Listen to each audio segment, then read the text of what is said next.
তো বন্ধুরা কেমন আছেন? আশা করি সবাই ভালো আছেন এবং সুস্থ আছেন। অনেকদিন পর আজকে আপনাদের সামনে এসেছি।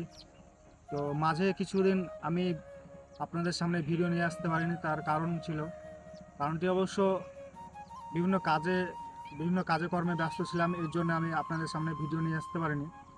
তো আজকে আপনাদের সামনে আমাদের গ্রামের ছোট্ট একটি নদীর নাম হচ্ছে গোবরানালা। সেই গোবরানালার পাশে একটি ছোট্ট ঢিপে দাঁড়িয়ে আছি। তো আজকে আপনাদেরকে এই জায়গাটি ঘুরে দেখাবো। তো আমার সঙ্গে থাকুন আর দেখতে থাকুন, এবং আপনারা যারা আমার চ্যানেলটি সাবস্ক্রাইব করেননি তারা চ্যানেলটি সাবস্ক্রাইব করবেন এবং পাশের বেল আইকনটি প্রেস করে অল নোটিফিকেশন অন করে দেবেন। এই নদীটির নাম গোবরানালা। ছোট্ট একটি নদী।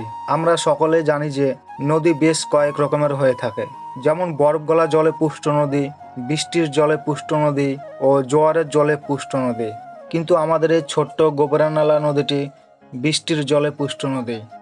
এখন শীতের সময়, তাই আস্তে আস্তে নদীর জল কমতে শুরু করেছে এবং নদীর মাঝে থাকা উঁচু জায়গাগুলো জেগে উঠেছে এবং এই নদীটি গরমের সময় একেবারে শুকিয়ে যায়। আপনাদের সামনে এই নদীটিকে নিয়ে ভিডিও করার একটাই উদ্দেশ্য, আর সেটা হলো এই নদীর জল সমস্যা। আমরা পড়েছি এবং জানি যে পৃথিবীর বড় বড় সভ্যতাগুলো ছিল সব নদী কেন্দ্রিক। কারণ আগেকার দিনে প্রযুক্তি যখন ছিল না, তখন মানুষ বসবাসের জন্যে নদীর তীরকেই বেছে নিত। তার একটাই কারণ, খাদ্য ও জল।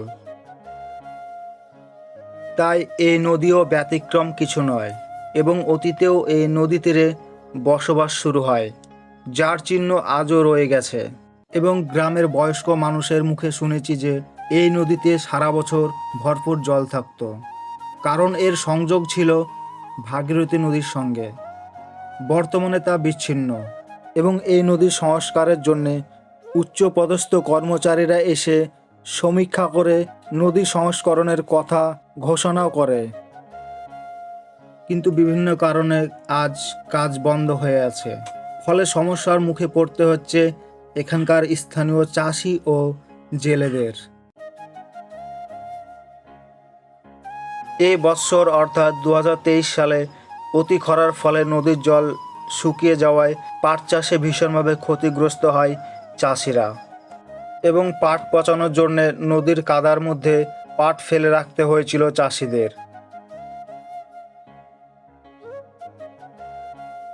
এবং জেলেরাও তাদের পেশা থেকে দিন দিন পিছু পা হচ্ছে। এই নদীতে আগে যে পরিমাণ বিভিন্ন প্রজাতির মাছ পাওয়া যেত, আজ আর তার দেখা মেলে না।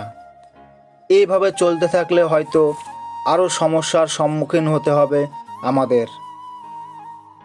তো বন্ধুরা, ভিডিওটি যদি ভালো লাগে তাহলে একটি লাইক করে চ্যানেলটি সাবস্ক্রাইব করে পাশে থাকবেন।